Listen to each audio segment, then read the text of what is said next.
திருச்சிற்றம்பலம். ஹர பார்வதிபதே ஹர ஹர மகாதேவா. தென்னாடுடைய சிவனே போற்றி, எந்நாட்டவர்க்கும் இறைவா போற்றி. திருச்சிற்றம்பலம். பொழியான திருமேனி உமிழ் தானம் மிகமேவும் கழியார வரும் யானை கடல் நாழும் மறவாமல் அழியாழும் மல தூவும் அடியார்கள் உழமாற வெளியாகும் வலிதாய வினை கூட நினையாவே. திருச்சிற்றம்பலம். தில்லை குத்தவர்பான் திருவடிகளை சிறமேற்கொண்டு குருமகா சன்னிதானங்கள் பொற்பதம் பணிந்து அடியவர் பெருமக்கள் பொற்பதம் பணிந்து இன்றைய அபிராமி அந்தாதி சிந்தனையிலே நமக்கு இப்போ சென்ற வாரம் 58வது பாடலை பார்த்தோம். அருணாம்புயத்தும் என் சித்தாம்புயத்தும். அருமையாக அம்மை எங்கெல்லாம் எழுந்தருள் இருக்கிறாள் அப்படின்றத அழகாக ஒரு பட்டியல் போட்டார். அருணம் அப்படின்னா சிவந்த, அம்புயம் என்றால் தாமரை. அப்போ சிவந்த அந்த செந்தாமரை மலரில் இருக்கும் அம்மை அடியேனுடைய உள்ளத்தாமரையிலும் எழுந்திருப்பதை அழகாக எடுத்து சொன்னார். அப்போ அவளுடைய திருவடியல்லாமல் சரணாம்புயம் அல்லால் கண்டிலேன் ஒரு தஞ்சமுமே, அவளை தவிர எனக்கு புகலிடம் என்பது வேறு ஒன்று இல்லை அப்படின்றத ரொம்ப அழகாக எடுத்து சொன்னார் 58வது பாடலில். அடுத்த பாடலை அப்படியே கொண்டு வர்றார். அம்மையோட இயல்பு எப்படிப்பட்டது அப்படின்றத அழகாக சொல்கிறார். தஞ்சம் பிரிது இல்லை ஈது அல்லது என்று உன் தவ நெறிக்கே நெஞ்சம் பயில நினைக்கின்றிலேன். ஒற்றை நீள் சிலையும் அஞ்சு அம்பும் இக்கு அலராக நின்றாய். அறியார் எனினும் பஞ்சு அஞ்சும் மெல்லடியார் அடியார் பெற்ற பாலரையே. அருமையாக சொல்கிறார். அதாவது தஞ்சம் பிரிது இல்லை. அம்மையுடைய திருவடி எல்லாம் நமக்கெல்லாம் தஞ்சம் இல்லை என்பது நன்றாக தெரியும். இவர் அபிராமிப்பட்டர் அனுபவ வாயிலாக எடுத்து சொல்கிறார். அதாவது பெரியவங்க எப்பவுமே தங்களை தாங்களே குறைத்து கொள்வார். எங்கே, அதாவது பணியுமாம் என்றும் பெருமை. என்றைக்கு ஒருவர் தம்மை மிக குறைவாக பேசுகிறார்களோ அவர்கள் மிக உயர்ந்தவர்கள் என்று நாம் கொள்ளலாம். அருணகிரி பெருமான் பாருங்கள், எத்தனை இடங்களை என்னுடைய தவறு அப்படிம்பார். அவர் செய்த தவறு இல்லை, நமக்காக அது சொல்லப்பட்டது. அதே போல் மணிவாசக பெருந்தகையார் தன்னை நாயின் கடைப்பட்டம்பர். அப்போ அந்த பெரியவர்கள் அத்தனை பேரும் அதான் பணியுமாம் என்றும் பெருமை. சிறுமை அணியுமாம் தன்னை வியந்து. தன்னைத்தானே வியந்து கொள்பவர்களை பார்த்தாலே கொஞ்சம் நம்ம தள்ளியே நிற்கலாம். ஏன்னா அந்த வீண் தம்பட்டம் அப்படிம்பாங்க. அவங்கள உலகத்தவங்க மதிக்கிறது இல்லை, நமக்கு தெரியும். இருந்தாலும் அவங்கள்ட்ட இருந்து நம்ம கொஞ்சம் தள்ளியே நிற்கலாம். என்றைக்கு தன்னை தாழ்த்தி கொள்கிறார்களோ அவர்களே மிக உயர்ந்தவர்கள். அப்படி அபிராமிப்பட்டார் இங்கே அன்னையின் அருளை முழுமையாக பெற்றவர்.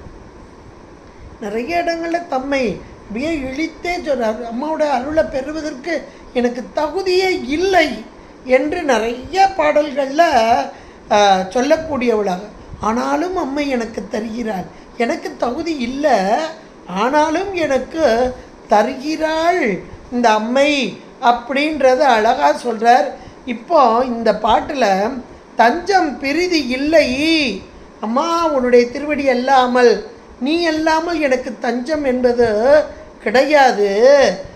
ஈது அல்லது உன்னை தவிர, உன் திருவடியை தவிர, உன்னுடைய சார்பை தவிர எனக்கு தஞ்சம் என்பதே கிடையாது என்று உன் தவநெறிக்கே. நல்ல ஒரு வார்த்தை, உன் தவநெறிக்கே. வெறும் தவநெறின்னு போடலை, உன்னுடைய, நீ இல்லாமல் எனக்கு ஒரு தஞ்சம் கிடையாது. அப்போ நீயே எனக்கு உற்றுதுணையும் உறுதுணையுமாக இருக்கிறாய் என்பதை உணர்ந்து உன்னுடைய நெறி, அம்மையின் நெறி எது என்றால் மேலான அந்த அம்மையை அடைவதற்குரிய நெறி தவ நெறி. நம்முடைய சைவம் மிக தெளிவாக சொல்லும், இறைவனை அடையும் மார்க்கம் நெறி என்பது சரியை கிரியை, யோகம் என்ற 3 நிலை. இந்த 3 தான் எங்கே கொண்டு போய் சேர்க்கும்? ஞானம். ஞானமே வடிவான பரம்பொருளை நாம் அடைய வேண்டும் என்றால் சரியை, சரியையிலிருந்து கிரியை, சரியைன்ற ஒரு நல்ல நெறி, தாழ்வெனும் தன்மையோடு சைவமாம் சமயம் சாரும் உள்பெறல் அரிது. இந்த சரியை தொண்டு என்பது இறைவன் எனக்கு பணித்திருக்கிறான். இந்த பணி இறைவனால் கொடுக்கப்பட்டது, இறைவனே என்னை ஆட்படுத்துகிறான் என்று பணிந்த நிலையிலே ஏற்றுக்கொண்டு செய்ய செய்ய செய்ய மேலான அந்த கிரியை என்று சொல்லப்படக்கூடிய இறை வழிபாட்டிலே சத்புத்திரமாக்க, முதல் தாசமாக்கும், அப்புறம் சத்புத்திரமாக்கும். கிரியை தொண்டு இது சாமியை நமக்கு கொடுப்பார். நாம் போக வேண்டிய அவசியம், நம்முடைய பக்குவம் தெரிஞ்சு சாமியை கொடுத்துருவார். கிரியை நெறியிலே இருக்க இருக்க இருக்க உள்ளம் ஒன்றிய நிலை, இறைவனோடு ஒன்றித்த நிலை, அது யோக நெறி, அது சகமார்க்கம். இந்த சரியை, கிரியை, யோகம் ஒன்றுக்கொன்று படிகளாக, படிநிலைகளாக, இந்த 3 முற்றிய நிலைதான் தவநெறி. இந்த 3 சேர்ந்து நல்ல முதிர்ந்த நிலை தவநெறி. இந்த தவம்தான் ஞான நெறிக்கு நம்மை செலுத்துவது. அந்த தவமும் யாரை நோக்கி இருக்கும்? அம்மையை நோக்கி, திருவருளோடு ஒன்றித்த நிலையில். அதான் உன் தவநெறிக்கே.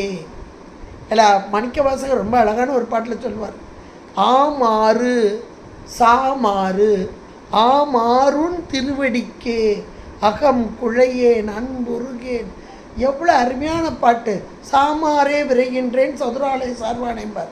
அப்போ அந்த ஆமாறு என்பது தான் இங்கே சரியகிரியையாக யோக நிலையாக வரக்கூடிய இதுதான் தவநெறி. அது உன் தவநெறிக்கே. தஞ்சம் பிரிதி இல்லை இது அல்லது, நீ இல்லாமல் தஞ்சம் என்பது ஒன்றுமே கிடையாது. அது நம்ம அனுபவத்தில் எல்லாம் பார்த்துருக்கோம். இறைவன் அல்லாது தஞ்சம் என்பது ஒன்றுமே கிடையாது. நமக்கு அப்பர் பெருமான் வாக்காகட்டும், தேவாரமாகட்டும், திருவாசகமாகட்டும், அத்தனை நம்ம அருளாளர்கள் ரொம்ப அழகாக நமக்கு சொல்லியிருக்கிறாங்க. அந்த இறைவனுடைய திருவடி தான் நமக்கு தஞ்சமாக. எதில்? இந்த உலகத்தில் இருக்க உறவுகளெல்லாம் இந்த உற்றார் ஆருளரோ உயிர் கொண்டு போகும் பொழுது குற்றாலத்துறை கூத்த நல்லால் ரொம்ப அழகாக உற்றாரை யான் வேண்டேன் பேர் வேண்டேன் ஊர் வேண்டேன் பேர் வேண்டேன் பார். அப்பா இறைவனோடு தான் தஞ்சம். அதை இங்கே அழகாக எடுத்து சொல்கிறார். தஞ்சம் பெரிது இல்லை இது அல்லது, உன்னையெல்லாம் எனக்கு தஞ்சம் இல்லை என்று அதை உணர்ந்ததால் உன் தவநெறிக்கே, அந்த உன்னை அடையக்கூடிய அந்த தவநெறிக்கே நெஞ்சம் பயில. இந்த பயிலுதல் என்பது இடைவிடாத நிலை. ஒரு வேலையை செய்கிறோம்னா இடைவிடாமல் செய்யும். இப்போ கோவிலுக்கு போகிறோம், அல்லது வழிபாடு செய்கிறோம், அல்லது இந்த நூல்கள் வாசிக்க ஆரம்பிக்கிறோம், திருமறை ஆகட்டும் சாத்திரங்களாகட்டும், இடைவிடாது செயல்படும். அதுதான் பயில என்ற ஒரு வார்த்தை. இந்த பயிலுதல் நிறைய இடங்களில் நம்ம திருமுறைகளில் வந்திருக்கு. இந்த பயிலுதல் என்பது இடைவிடாமல், எந்த ஒன்று செய்தாலும் அதை இடைவிடாமல் செய்ய வேண்டும். நம்ம அருளாளர்களுடைய வாழ்க்கையை நம்ம எடுத்து பார்க்கணும். ஏன்னா நம்மெல்லாம் வேறு ஏதாவது ஒரு வேலை வந்தால் இந்த வேலையை நிப்பாட்டிடுவோம், அதுக்கு ரொம்ப முக்கியத்துவம் கொடுப்போம். ஐயோ அங்கே கண்டிப்பாக போக வேண்டியிருக்குப்பா, அதனால் இன்றைக்கி வகுப்புக்கெல்லாம் வர முடியாது, எவ்வளோ ஈஸியாக சொல்லிடுவோம் பார்த்தீங்களா. ஆனால் நம்முடைய அருளாளர்கள் வாழ்க்கையை எடுத்து பாருங்கள். எத்தனை எத்தனை துன்பம் வந்தாலும் அந்த நெறியிலிருந்து அந்த ஒழுங்கிலிருந்து மாறவே மாட்டாங்க. அதுதான் பயிலுதல் என்று சொல். பயிலுன்னா புஸ்தகம் படிக்கிறது இல்லை, அந்த ஒழுக்க முறைமை, இடைவிடாத ஒழுக்க முறைமை. பயில நினைக்கின்றிலேன் ஒரு வார்த்தை சொல்கிறார். அம்மா உன்னுடைய தவ நெறிக்கே இந்த உள்ளத்தை, இந்த நெஞ்சத்தை, நெஞ்சம் என்பது உயிர் அறிவு தான். அப்போ அந்த நெஞ்சத்தை பயில நினைக்கின்றேன். நான் நினைக்கக்கூட இல்லையே, செய்கிறது அப்புறம்தான். முதல்ல மனசில் நினச்சா தானே அந்த காரியம் வேகமாக நடக்க முடியும். அப்படி பயில நினைக்கின்றேன். அப்போ தன்னுடைய அந்த தவறு எளிமை அதை அப்படியே பட்டியல் போட்டு சொல்கிறார். பயில நினைக்கின்றேன். அப்போ ஒன்றுக்கும் பற்றாத என்னையும் ஒரு பொருளாக கொண்டு நீ ஆட்கொண்டாய்ங்கிற. அப்படி நீ ஆட்கொண்டதுக்கு காரணம் என்னன்றத அடுத்த 2 வரியில் சொல்கிறார் பாருங்க. ஏன்னா தன்னுடைய தாழ்மையை, அதை சிறுமையை எடுத்து சொன்னவர் அம்மையுடைய பெருமையை எடுத்து சொல்கிறார். அந்த அம்மையுடைய பெருமை என்னன்னு பாருங்க. ஒற்றை நீள் சிலையும் 5 அம்பும். ஒற்றை நீள் சிலை, இன்னொன்று 5 அம்பு. இக்கு அலர் ஆக நின்றாய். அம்பாள் கையில் அவளுடைய 2 கரங்கள், ஒரு கையில் கரும்பு வில் இருக்கிறது. இக்கு என்றால் கரும்பு. அந்த இக்கு தான் ஒற்றை நீள் சிலை. சிலை என்றால் அந்த வில்லு. இப்போ கரும்பு தான் இங்கே வில்லாக வருகிறது. இக்கு என்றால் கரும்பு. இந்த முதல் வார்த்தையை பாருங்கள். ஒற்றை நீள் சிலை. சிலை என்றால் அங்கே வில். சிலை என்றால் மலை என்று ஒரு பொருள் உண்டு, சிலைனா சிலை அப்படின்ற ஒரு பொருள் உண்டு. இங்கே சிலை என்றால் வில் என்று ஒரு பொருள் உண்டு. இங்கே இக்கு என்ற கரும்பு தான் ஒற்றை நீள் சிலையாக கரும்பை தன்னுடைய கையிலே கொண்ட அம்மை ஆயுதமாக. அது எப்படி இருக்குது? அம்பாக இருக்குதாம். அடுத்து அலர். அலர் என்றால் இங்கே 5 அம்பாக இருக்குதாம். அலர்னா மொட்டு, நல்ல விரியாத மொட்டாக இருக்கக்கூடிய அலர். பூக்கள் 5 பூக்கள், அது அம்பாக இருக்குது. அப்போ வில்லையும் அம்பையும் நீ கொண்டு இருக்கிறாய். இந்த வில்லும் அம்பும் எப்படிப்பட்டது அப்படின்றத அழகாக சொல்கிறார். நம்ம சகஸ்ர நாமத்தில் அழகாக சொல்லக்கூடியது இந்த பஞ்சதன் மாத்திர ஷாயக்கா, 5 தன்மாத்திரைகள். 5 தன்மாத்திரைகளையே 5 மலர் அம்புகளாக கொண்டவள். பஞ்ச தன்மாத்திர ஷாயகா 11வது நாமாவளியாக வரக்கூடிய. அதே போல் இந்த கையில் ஒரு வில் வச்சிருக்கா இல்லையா, சிலை, அது கோதண்டம். அது என்ன கோதண்டம் அப்படின்னா மனோரூப இஷு கோதண்டா. 10வது நாமாவளி மனோரூப இஷு கோதண்டா.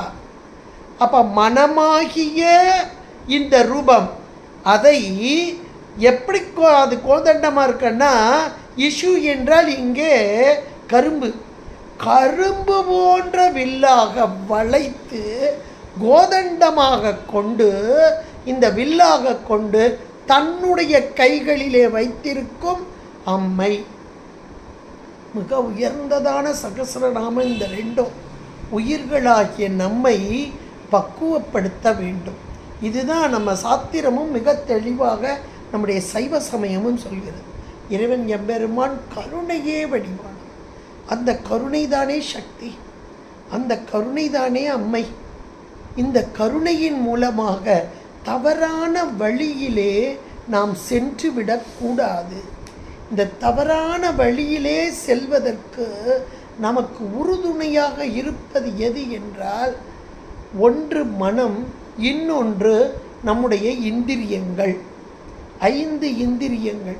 இந்த இந்திரிய வயமயங்கி இறப்பதற்கே காரணமாய், இந்திரிய வயமயங்கி இறப்பதற்கே காரணமாய். நல்லா மணிவாசகர் அழகாக சொன்னார் பாருங்க. அப்போ இறப்பதுன்னா சாமாறு. இன்னொரு இடத்துல சொன்னால் சாமாரே விரைகின்றேன். அப்போ இந்திரியங்கள் வசப்பட்டு 5 இந்திரியங்கள் கொடுக்கப்பட்டிருக்கு. இவையெல்லாம் நம்மை பொறிகள், 5 பொறிகள் என்று சொல்லப்படக்கூடியது புலன்கள் வாயிலாக பொறிகள் தான் கொண்டு வந்து கொடுக்குது. இந்த புலப்படுத்துதல் என்பது அந்த அறிவு மூலமாக உயிர் தான் இங்கே அனுபவிக்க போகுது. எதை அனுபவிக்க வைக்கிறது? உலக விடயங்களை. அத்தனையும் உலக விடயங்கள்.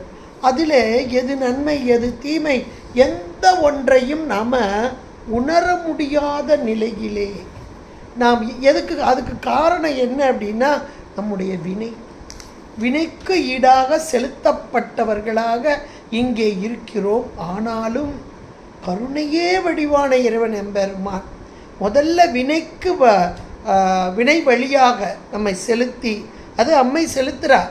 இறைவனுடைய கருணை தானே செலுத்துகிறது. திரோதாயியாக நின்று நம்மை செலுத்தி ஒரு கட்டத்திலே அப்படியே அடுத்து அடுத்து அடுத்து அடுத்து அந்த செயல்பாடுகள் வர வர வர ஒரு பக்குவத்தையும் கொடுத்து அந்த பக்குவத்தின் மூலமாக இங்கே இறைவனிடம் நம்மை சேர்த்தல், திருவருள் பற்றி கொண்டு இத்தனையும் செயல்படும் போது அம்மை எப்படி வர்றானா, இந்த உயிர்களாகிய நம்முடைய மனம் என்ற ஒன்று, கரணங்களில் ஒன்று, அப்புறம் இந்த பொறிகள் இந்திரியங்கள் அந்த 5, இதை 2ஐயுமே கையில் எடுத்துக்கிறார். அந்த 2ஐயும் கையில் எடுக்கும்போது, ஏன்னா அந்த மனதின் வழியாக இந்த இந்திரியங்கள் ஒன்றோடு வா வா வா ஒரு பொருள் காமிக்கிறவர், இது ரொம்ப நல்லா இருக்குது, இதை வாங்கணும், அந்த வாங்கணுன்ற ஒரு ஆசை, விருப்பம், அந்த விருப்பம் காமம், இதுதான் காமம். இன்றைக்கி காமம்னா நம்ம கொச்சையான ஒரு சொல்லில் கொண்டு வந்துட்டோம். விருப்பு, எவ்வளவு விருப்பு வருதோ அவ்வளவு நமக்கு வினை ஈட்டம். அதனால தான் திருமந்திரத்தில் திருமூல தேவநாயனார் ஆசை அருமின்கள் ஆசை அருமின்கள் ஆசை படப்பட ஆய்வரும் துன்பமே. அப்போ அந்த ஆசைகள் எல்லாம் நம்மை விட்டு நீங்க வேண்டும் என்றால் நம்ம என்ன செய்யணும்? என்னங்க செய்ய ஆசைப்படக்கூடாதுன்னு நினைக்க, போனோமா பார்த்தோமா ரொம்ப நல்லா இருந்துச்சு, ஏற்கனவே 2 புடவை வாங்கி வச்சாச்சு, இன்றைக்கி அவங்களுக்கு துணைக்கு தான் போனேன் நான், ஆனால் அவங்க இப்போ எடுக்கிறாங்களோ இல்லையா, அதை பார்த்தோன்னு எனக்கு ஆசையாச்சு, நான் ஒன்று எடுத்துகிட்டு வந்துட்டேன். வீட்டில் வந்து வீட்டுக்காரர் ஏற்கனவே எடுத்தாச்சுல, இன்னும் போட்டு ஏன் வாங்கி வாங்கி குமிக்கிறேன் அப்படின்னு 2 திட்டு தான் செஞ்சார். அப்போ ஆசை ஆசை ஆசை என்பதே நம்முடைய துன்பத்திற்குத்தான் மேலும் மேலும் காரணமாகும். அந்த ஆசைக்கு காரணம் கண் என்ற ஒரு பொறி, மனம் என்ற ஒரு கரணம், இதுதானே காரணமாக இருக்கு. இப்போ இது 2ஐயும் அம்பாள் கையில் எடுத்துக்கிட்டான். அந்த மனம் என்ற ஒன்றை வில்லாக, கரும்பு வில்லாக, ஏன் கரும்பு வில்லாக எடுத்தால், அவகையில் இருக்கிறது கரும்பு வில்லை, நம்மகிட்ட இருக்கிற வரைக்கும் கடினமான ஒன்று தான், ஆனால் அவ கைக்கு போயிட்டா அது கரும்பு தான். இது ஒரு அருமையான ஒரு சகஸ்ர நாமாவளியில் நமக்கு வரக்கூடியது. இந்த கரும்பு வில் இஷுகோதண்டம் அப்படின்றது அம்மை கையில் வச்சுருக்கான்னா என்ன அர்த்தம்னா, யார் இந்த அம்மையை வணங்கி வழிபாடு செய்து தன்னுடைய உடல் பொருள் ஆவி அத்தனையும் அவருடைய திருவடிகளிலே சமர்ப்பித்து, அம்மா நீயே கதி, அதுதான் முதல் வார்த்தை, உண்தவ நெறிக்கே, அத்தனையும் அவளுக்கே சமர்ப்பணம், சரணாகதி அடைந்தார்களோ அவர்களுடைய மனத்தை கனிய வைத்து. கரும்பு எப்படி இருக்கும், அதாவது ஒரு வில்லுன்னு எடுத்துக்கோங்க, வில்லு எதில் செய்வாங்க, காஞ்சி போன ஒரு மூங்கில் அதில் தான், அல்லது ஒரு மரம் பட்டை ஏதோ ஒன்று நல்லா காஞ்சதில் தான் செய்வாங்க. அதில் ஈரம்லாம் இருக்க முடியாது, நல்ல ஒரு ஸ்ட்ராங்காக இருக்கிற மாதிரி அதை செய்வாங்க. அநேகமாக மூங்கில வளைச்சி செய்வாங்கன்னு சொல்லுவாங்க, சரியா? இல்லைனாலும் மரப்பட்டையில் செய்வாங்கன்னு வைங்களேன், இல்லை ஒரு இரும்பில் செய்வாங்கன்னு வைங்களேன், ஒரு கடினமான பொருளாக இருக்கும், வளைச்சி கஷ்டப்பட்டு செய்வாங்க. ஆனால் அதில் ஈரப்பதம் இருக்காது. ஆனால் இங்கே அம்பாள் வச்சிருக்கிற வில் எப்படி இருக்குன்னா, ஈரப்பதம் உள்ள சாறு நிறைந்ததாக, அந்த சாறு எப்படி இருக்கு, இனிமையான சாறாக இருக்கு. அப்போ எந்த மனம் அம்மையின் திருவடியை பற்றியதோ, அம்மையோடு ஒன்றித்ததோ, அந்த தவ நெறியில் நின்றதோ, அந்த மனம் அம்மையின் கைகளில் கரும்பு வில்லாக நின்றது. இது அழகாக நமக்கு சொல்கிறார். இதில் அம்மா உன்னுடைய திருவடியை பற்றி கொண்டேன். இவர் சொல்லும்போது அழகாக சொல்வார், 6 காலை உடைய வண்டை போல, அருகாலியை போலம்பார். அருகாலினா வண்டுக்கு 6 இருக்குது, நமக்கு எங்கே அப்படின்னா 5 இந்திரியங்கள் ப்ளஸ் மனம், 6ஐயும் கொண்டே அம்மாவுடைய திருவடியில் போட்டுட்டேம்பார். இதுதான் இங்கே அந்த மனம் என்பது வில்லாக, அதுக்கு அம்மையுடைய திருவடி சார்பு பெற்றதால் இந்த மனம் காய்ந்த நிலையை விடுத்து ஈரப்பதம் கொண்டதாக, அந்த ஈரப்பதமும் எப்படி இருக்கு அப்படின்னா இனிமையான நீராக, கரும்பு சாறு நமக்கு தெரியும், அது போல கொண்ட கரும்பு வில்லாக. இந்த இந்திரியங்கள் எப்படி இருக்குன்னா மலர் போன்ற அது கூம்பிய நிலையிலே. இக்கு அலர், அலர் என்றால் இன்னும் மொட்டுக்களாக, அது இன்னும் விரியலை, ஆனால் அம்மையின் கைகளில் இருக்கிறது. அப்போ இவ்வளவு காலம் நமக்கு வெளி உலகை நோக்கி நோக்கி நோக்கி சென்று அவையெல்லாம் வேண்டும் வேண்டும், இது வேணும் இது வேண்டாம், விருப்பு வெறுப்பு இத்தனையும் கொண்டு வந்த பொறிகள் அத்தனையும் அடங்கி இங்கே நிற்கிறது, மலராக நிற்கிறது. எவ்வளோ ஒரு அருமையான அம்மையுடைய கைகளில் இருக்கிறத அப்படியே சொல்கிறார். யாருக்கு? என் அம்மையை சதா காலமும் நினைக்கின்றிலேன்றார். பையில நெஞ்சம் பையில நினைக்கின்றிலே. அம்மா நான் உன்னை நினைக்கலையே, ஆனாலும் நீ எனக்கு இடைவிடாது செய்கிற. ஏன்னா நீ தஞ்சம் என்று யார் அடைந்தார்களோ அவர்களை தனதாக்கி கொள்ளுதல். இது அம்மையுடைய கருணை, பெரும் கருணை. இதை நமக்கு சகஸ்ரநாமத்தில் இந்த நாமாவளி ரொம்ப அழகாக. ஏன்னா இந்த நாமாவளியில் ஒன்று என்ன சொன்னோம், ஒரு கையில் இருக்கிற வில், கரும்பு வில்லு, அது இஷுகோதண்டம் அப்படின்னும். இன்னொன்று தன்மாத்திரைகளையே இங்கே பஞ்ச தன்மாத்திர ஷாயகா அப்படின்றது. இந்த இஷுகோதண்டம் என்பது இந்த கரும்பு வில். இதுக்குரிய அதிஷ்டான தேவதை, ஒவ்வொன்றுக்கும் ஒரு தேவதை உண்டு. அது மந்திரினி என்று சொல்லக்கூடியதாக. அதுவும் கூட 75வது நாமாவளியில் பாருங்கள், மந்திரினியம்பா விரசித விஷங்க வத தோஷிதா அப்படின்னு சொல்லுது. மந்திரினி அம்பா, மந்திரினியான தேவி. அவள் யாருன்னா ஷியாமலா தேவி. மந்திரினி அம்பான்னா ஷியாமலா தேவி. இவள் யாரை வென்றாள் அப்படின்னா விஷங்கன் என்ற ஒரு அசுரனை வதம் செய்தாள். இந்த விஷங்கன் அப்படின்றது யார் அப்படின்னா இந்த பண்டாசுரன் தானே. அவன் அம்மைய இறைவனை நோக்கி வழிபட்டு தன்னுடைய விருப்பப்படியிலெல்லாம் அசுரர்களை படைக்கக்கூடிய சக்தி பெற்றான். அதனால இந்த வலது தோளில் இருந்து விஷுக்ரன் என்பவனையும் இடது தோளிலிருந்து விஷங்கன் என்பவனையும் தோற்றுவித்தான். 2 அசுரர்கள் வர்றாங்க. ஒருத்தன் விசுக்ரன், இன்னொருத்தன் விஷங்கன். 2 பேரையுமே சகோதரர்களாகவே பாவித்தான். இது பண்டாசுரன்ட்டு வந்த அசுர கூட்டம், அசுரர்கள் தான். அசுரர்கள்னால் துன்பத்தையே செய்யக்கூடியவர்கள். இப்போ 2 தோள்லேருந்து 2 பேர் வந்துட்டாங்க. ஒன்று விசுக்ரன், இன்னொன்று விஷங்கன். 2 பேரையுமே சகோதரர்களாகவே பாவித்தான். இப்போ இந்த விஷங்கன் அப்படின்றவன் மந்திரியாக, அதைத்தான் மந்திரினி, மந்திரி, மம்பா, விரசித, விஷங்க, வத, தோஷிதா. அப்போ மந்திரியாக இவனை விஷங்கனை மந்திரியாக, விஷுக்ரன் அப்படின்றவனை படைத்தளபதியாக நியமிச்சிட்டான்.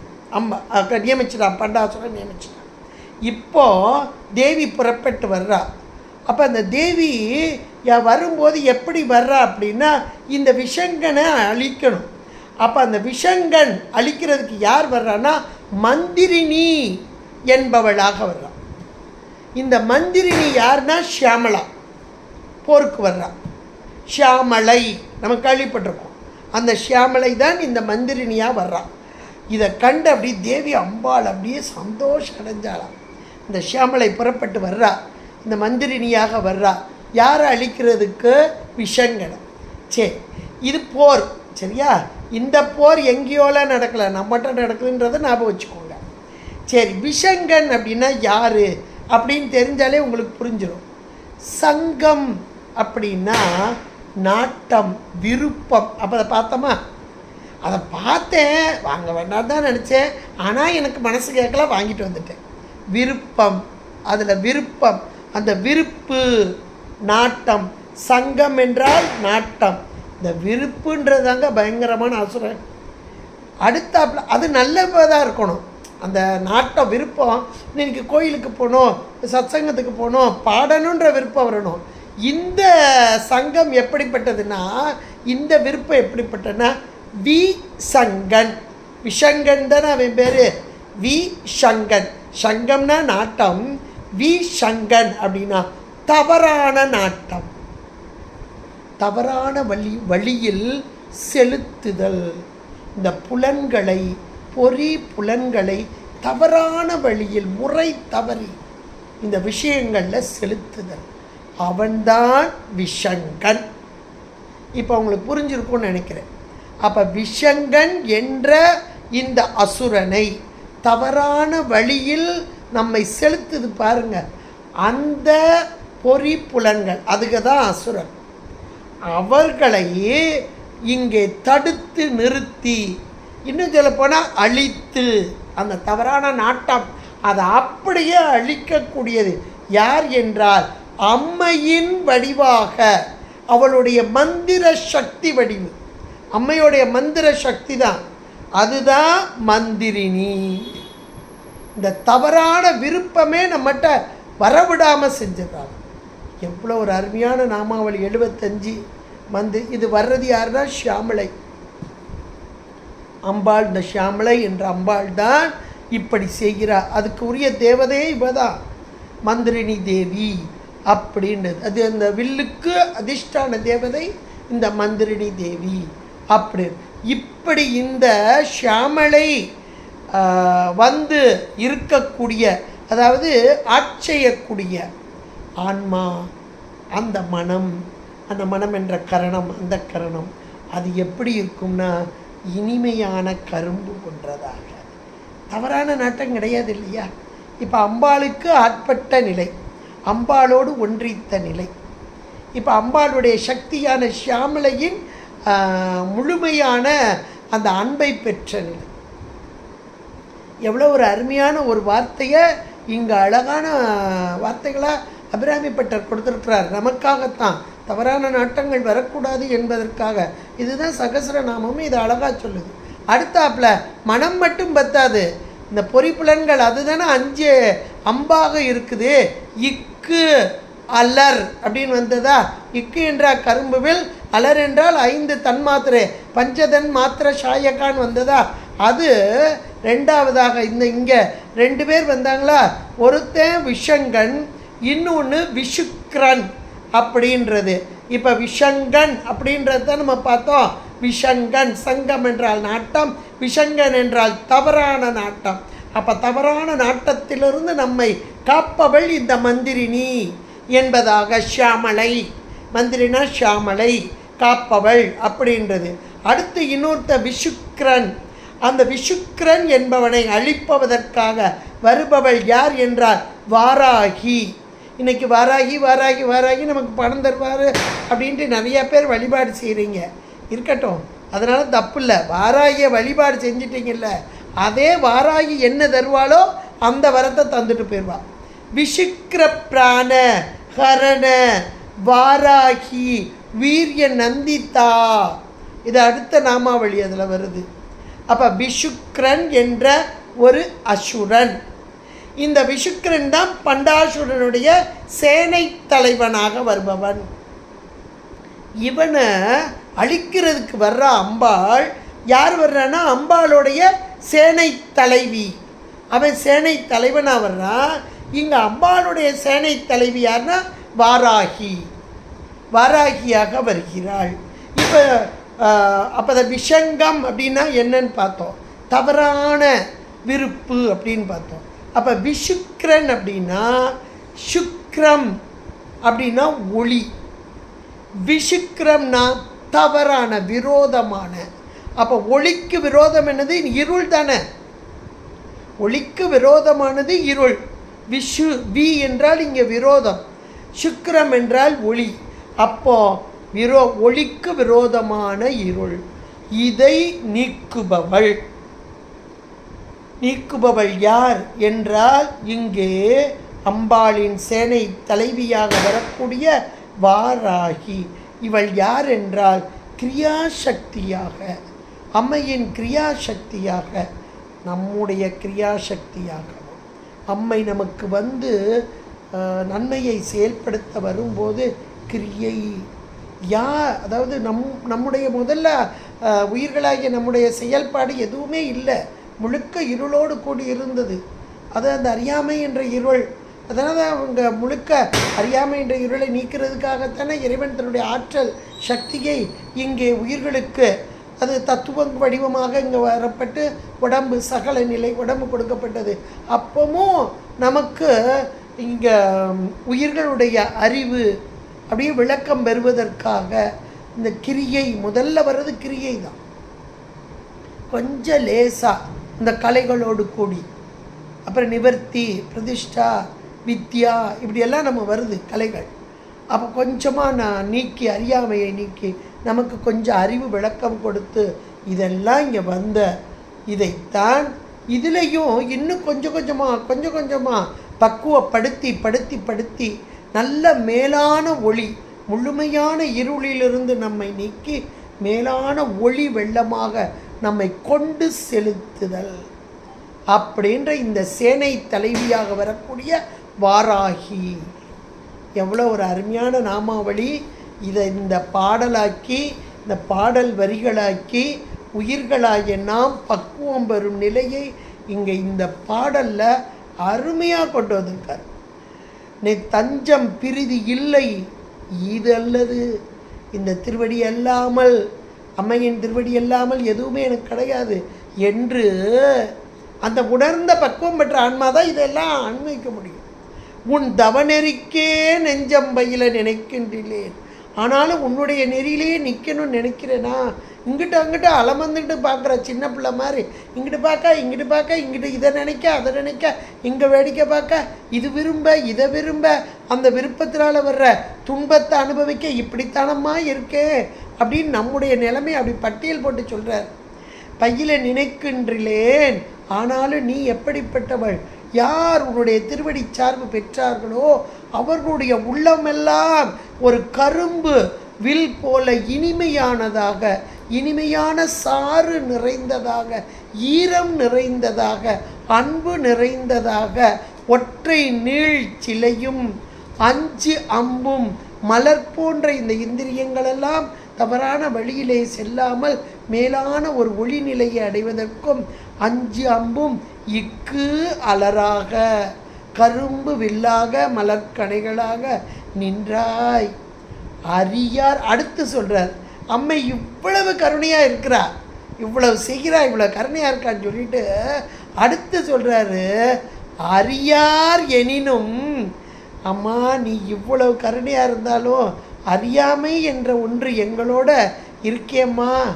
அந்த அறியாத நிலை, ஐயோ அந்த சின்ன பிள்ளை அதுக்கு என்ன தெரியும், அறியாத பிள்ளை அப்படின்னு ஒரு தாய் சொல்வா இல்லையா, அது போல் இங்கே சொல்கிறாரு, அறியார் எனினும் பஞ்சு அஞ்சும் மெல்லடியார். ஒரு பெண்ணு, அந்த பெண்ணுடைய பாதங்கள் எப்படி இருக்கா, இந்த பஞ்சு அஞ்சும்னா பஞ்சு போன்ற மென்மையான அப்படின்னு தான் பொருள். அதுக்கு என்ன சொல்லணும்னா, இந்த கால்கள்ல எல்லாம் செம்பஞ்சு குழம்பு அப்படின்னு பூசுவாங்க. இது நீங்கள் இலக்கியத்தில் படிச்சிருக்கலாம் அல்லது நேர்லையும் பார்த்துருக்கலாம். செம்பஞ்சு குழம்புன்னு அந்த கால்கள்ல எல்லாம் பாதங்கள்ல எல்லாம் பூசுவாங்க. அந்த செம்பஞ்சு குழம்பு நல்ல ஒரு மிருதுவா மெல்லிசா நல்லா இருக்கும். அது அஞ்சுமா, ஆக இது இந்த பாதம் நம்மை காட்டிலும் மென்மையாக ரொம்ப அருமையாக இருக்கே அப்படின்னு அஞ்சுதான். அந்த பஞ்சு குழம்பு அது அஞ்சுதான். அதைத்தான் இங்கே சொல்கிறார், பஞ்சு அஞ்சும் மெல்லடியார். அதாவது பெண்கள், அந்த இளம் பெண்கள் அவங்களுடைய பாதங்கள் அவ்வளோ ஒரு மென்மையானதாக இருக்கிறது. அப்படிப்பட்ட மென்மையான அந்த ஒரு தாய்மாருடைய பிள்ளைகளாக, அந்த பிள்ளைகள் இளம் பிள்ளைகள் எப்படி இருக்கும், அடியார் பெற்ற பாலரையே. அறியார் எனினும் பஞ்சு அஞ்சும் மெல்லடியார் அடியார் பெற்ற பாலரையே. அம்மா இந்த உலகத்தில் உள்ள மென்மையான பாதங்களை உடைய அந்த தாய்மார்கள் தாம் பெற்ற பிள்ளை அப்படின்னு ஐயோ அறியாமையாக இருக்காங்களே அப்படின்னு தண்டிக்க மாட்டாங்க. கொஞ்சம் கொஞ்சமாக திருத்திடுவோம், சொல்லி திருத்திடுவோம். ஐயோ அடித்தா அதுக்கு வலிக்கும், அப்படின்னு அடிக்க மாட்டாங்க. இந்த உலகத்து தாய்மார்களுக்கே இவ்வளவு இளகிய அந்த கால்களை சொல்லி இதை விட இளகிய உள்ளம் இருந்தால் அந்த சராசரங்களுக்கும் தாயான உனக்கு எவ்வளவு மென்மையானவள் நீ, எவ்வளவு கருணையானவள் நீ. நீ எங்களை பொறுக்க மாட்டாயா, எனக்கு ஒன்றுமே தெரியாதே என்பதாக அங்கே பயில நெஞ்சம் பயில நினைக்கின்றேன். உன்னுடைய தவநெறியே வரணும்னு நினைக்காம இருக்கிறேனே, இந்த அறியாமையிலிருந்து என்னை நீக்கி காப்பாய் அப்படின்ற மாதிரி ஒரு அருமையான பாடல். இந்த பாடல் நான் செய்ய வேண்டியதை செய்யலமா, ஆனாலும் என்னுடைய பிழையை பொறுத்து என்னை ஆட்கொள்ள வேண்டியது உன்னுடைய அது உன்னுடைய பெருமைக்கு. நீ பெருமை, நான் சிறுமை என்று சொல்வது போல இங்கே அருமையான அபிராமி அந்தாதியில் 59வது பாடலாக அபிராமி பட்டர் மிக அருமையாக நம்முடைய நிலையை எடுத்து சொல்கிறார். தஞ்சம் பிரிதில்லை இது அல்லது என்று உன் தவநெறிக்கே நெஞ்சம் பயில நினைக்கின்றேன். ஒற்றை நீழ்த்த சிலையும் 5 அம்பும் இக்கு அலராக நின்றாய். அறியார் எனினும் 5 அஞ்சும் மெல்லடியார் அடியார் பெற்ற பாலரையே என்பதான 59வது பாடல். இதனை சிந்திப்பதற்கு இன்றைக்கு அருமையான வாய்ப்பளித்த திருவருளுக்கும் குருவருளுக்கும் கேட்டு மகிழ்ந்த அனைத்துவரையும் பொற்பாதம் பணிந்து விடைபெறுகிறேன். நன்றி, வணக்கம். திருச்சிற்றம்பலம். ஹர ஹர பார்வதீபதே ஹர ஹர மகாதேவ. தென்னாடுடைய சிவனே போற்றி, எந்நாட்டவர்க்கும் இறைவா போற்றி. திருச்சிற்றம்